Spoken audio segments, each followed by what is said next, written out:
Okay guys, we need to talk. I had absolutely no plans to make this video. It's kind of a one and done with Palantir Stock, discussing it, move on to the next stock. But there were so many comments that I need to discuss this video with you guys. It's an important one. Now I know this is going to be an unpopular video because I'm kind of going against the grain here. I'm not really agreeing with the masses, with the majority of people. No, I am not short Palantir Stock like a lot of people are assuming. I'm not long Palantir Stock either. I have no vested interest in the stock whether it moves higher or lower. Absolutely no monetary gain at all for me. But I just want to look up for you guys and just kind of give you the facts of what I see. So if you appreciate that and you want to watch this whole video through, smash that like button down below. It'll help offset the haters on this video and I will truly appreciate that. Now, I've noticed a few trends, especially this year, on my videos. So let me give you a quick history lesson before we get into this. A few months ago, I released a video here on Nikola, citing some serious concerns I had with the stock, and I shared my thoughts on the stock as well. This was released on June 8th when Nikola was on a massive run, hitting over $70 per share. And guess what? The next day it moved even higher, hitting over $90 per share. I was hated on. People were like, you don't know what you're talking about. Nikola is the future. Electric trucks are the future. Electric trucks, they have amazing technology, hydrogen, all this other stuff. But guess what? We're back to reality now. It's just been a few months later, and now Nikola stock is not doing so hot anymore. Yes, I get it. They had a lot of fundamental issues with the business as well.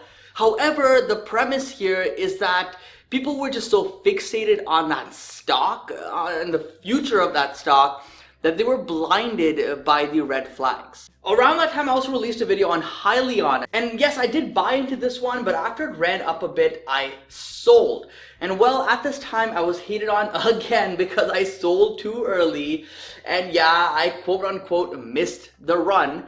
But again, fast forward to today. Where's the stock at? It's actually below the price that I sold my position at. And there were plenty of other stocks like this. Went against the grain, gave you my opinion, no vested short. I've never actually shorted a stock ever, so stop making those assumptions. But what I saw with Hyliion, similar to Nikola, similar to other stocks, is investors were just fixated on this is the future, this is what the company is going to do, this is why it's such a huge company in the future, and this is why I'm going to buy it at any price, any valuation.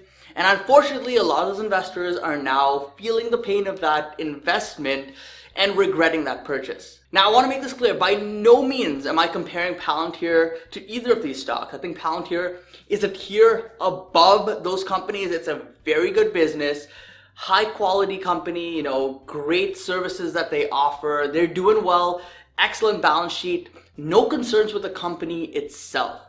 My concerns come up when we talk about the stock, the ticker, PLTR. It's separate. They're two separate things. Typically they move in tandem, but right now I see a massive disconnect between the two. And I want to talk about the actual stock here today. So the three main concerns that I saw over and over and over again in the last video were, first off, I don't understand the tech that Palantir has. I just don't get it. Second off, I'm not looking at the future. The future is data. I just don't get it. Finally, valuations just don't matter. What's wrong with me? Look at Tesla. Look at Snowflake. Valuations aren't important anymore. So I'm going to share my thoughts now. And again, you probably will not agree with me if you're invested in this stock. However, I would encourage you to watch the entire video through, hear my thoughts, and at the end of the video, if you still disagree, comment down below. I will respect that and I will reply to those comments. First off is the concern that I just don't understand their technology. Guys, I'm going to say this. I would venture to say that majority of people investing in the stock don't fully understand the stock. It's a complicated business. They do some pretty complex things, but on a high level, I do understand this business. They're a data company, and what they do is they make products for human-driven analysis of real-world data. I also know that Palantir is heavy with government contracts, so they have a very strong footing with government, which is very strong for the future of this business. I also mentioned previously their balance sheet is rock solid. I think they have a phenomenal balance sheet, tons of cash on hand. So like I said, I'm going to say this over and over, I am not concerned with the business at all. They're a great company, and I think they're going to be around for a very long time. So the argument, I don't get their tech. Well, here's the thing. There's a lot of companies in the world that have great tech, but they don't trade at valuations like Palantir is trading at. Palantir may be the leader in the space. I don't know, maybe. It's arguable, right? Snowflake's the other big one there. But to say that they deserve such a high premium because they have good tech, I think that's a pretty weak argument. Like I said, plenty of companies have good tech, but they don't trade at high valuations. There's a lot more that goes behind the scenes to understand a business, understand its fundamentals, to determine if it actually is a good investment. But anyways, bottom line here with this argument, they have good tech. You and me, we both agree on that, so there's no point discussing this any further. Yes, they have good tech. Yes, they may have the best tech. I don't dispute that. The only thing I dispute is, do they deserve the price that they're at right now with this tech? $50 billion market cap, $1 billion in revenue with this amazing tech. I don't know. I'm not so convinced. Next up was kind of a twofold. I'm not looking at the future. I'm so fixated on the current thing that I'm missing out on the fact that the future is data. And I saw this comment a lot. The future is data. Man, I was so fixated on this video, I forgot to change sides. Okay, so yes, it's obvious. The future is data. I'm not disputing that. I'm pretty sure everyone understands that. But even with that fact, even though we know the future is cloud, the future is data, these things are driving factors, and businesses that are focused on this deserve premium valuations. Gotta ask yourself the question, why do some stocks that are in this space purely doing data stuff get hurt so badly? Let me give you an example. Here's Splunk. Perfect example, actually. It's a company that plunged 23% in a single trading day. Why did this happen? Is data not relevant anymore? I don't think so. I think data is still just as relevant, a couple days ago than it is today after this 20% drop. So what gives? The simple explanation, guys, is that expectations were just too high. Everyone was just way too optimistic on that stock, Splunk, and they just couldn't deliver. Whatever numbers they reported, investors were like, this is not good enough. I'm selling, and that resulted in a massive 20% drop. Anyways, the point I'm trying to get across is pretty clear.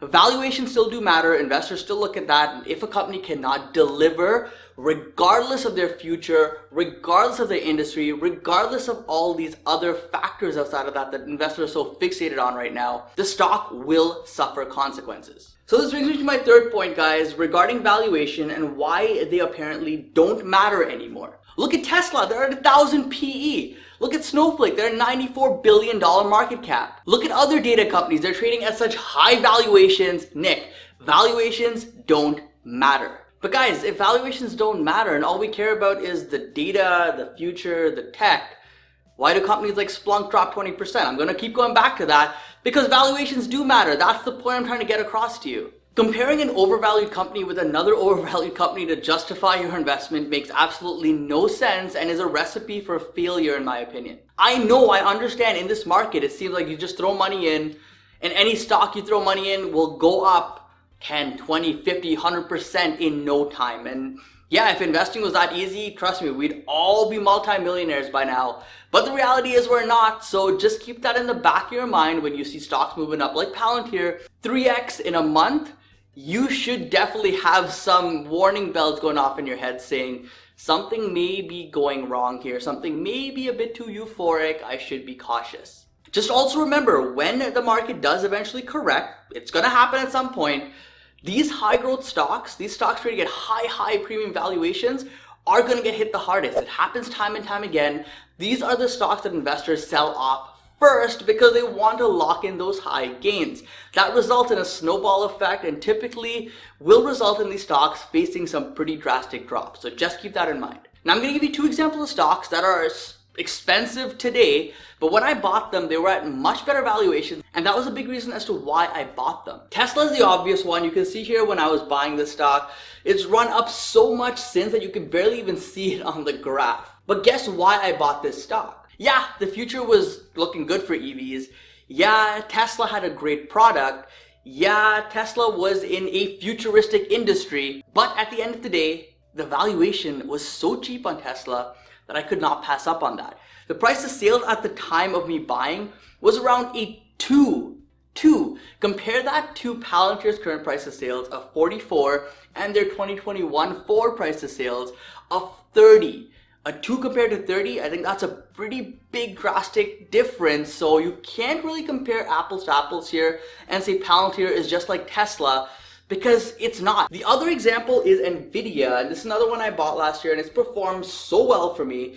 But again, I was looking at valuation for this stock. At these prices, the price sale was around a 12, so a bit higher than I usually go for, but other metrics looked very good. Their PE was strong, their financials were strong, and this ultimately made it a very good buy for me. But again, Nvidia, world-class company, currently sitting at over $300 billion market cap, at the time was an incredible undervalued stock in my opinion, which is why I bought. And if you compare what it was back then to what Palantir is today, big difference once again. So you cannot compare these two companies on the basis that, hey, you should buy Palantir today because it's like how Tesla was last year or how Nvidia was last year, because that's simply not true. So you gotta ask yourself the tough question, does Palantir really deserve this high premium valuation? Some of you are gonna say yes, and that's completely fine. Some of you are gonna question it, and I hope you do and kind of think for yourself here to figure out if it does make sense. And some of you may be completely on my side here saying, yeah, you know what, it is overvalued, there's no denying that. Just remember, if things don't go according to plan, this stock will suffer the fate that Splunk did, 20% drop or even more. That's what happens when hype takes over, euphoria takes over, and I'm seeing that happen right now in Palantir. So guys, if you stuck around to this point in the video, thank you, I truly do appreciate it. And if you want to leave a comment, I will respond to them. Just comment with the word noodles somewhere in that sentence so that I know you watched the entire video through and you gave it a fair shot, but you still disagree with me. And I completely respect that, and I will take the time to respond to your comments. But either way, thank you so much for watching. I hope this video opened up your mind a bit, made you think a little bit outside the box here, and you can use this for other investments as well. And who knows, this video probably is, and like I said, this video is probably not going to get a lot of love either. Probably going to get a lot of dislikes, so I'd appreciate a big thumbs up if you found value. Thank you so much for watching, guys. Don't forget to invest positively, and I'll see you in the next one.